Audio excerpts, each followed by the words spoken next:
Հասկացիր, որ հայ ազգը սպասում է այս մոտեցմանը։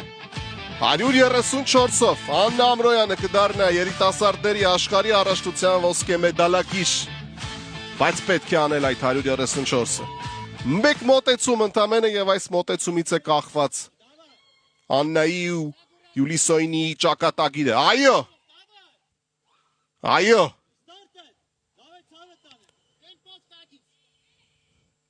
Այնպես ինչպես երկրորդ մոտեցման ժամանակ։ Կանգնիր, ապրես, դե վերևում Աննա։ Մեջ գծիկ Աննա։ Ուհերել Աննա, պահել, ապրես։ Ֆանտաստիկ է սա պարզապես։ Աննա, սիրուն Աննա, ազգդ մեդալի կարիք թող չունենա, ոչ էլ կարոտ մնա։ Աննա Ամրոյանը դառնում է երիտասարդների աշխարհի առաջնության ոսկե մեդալակիր։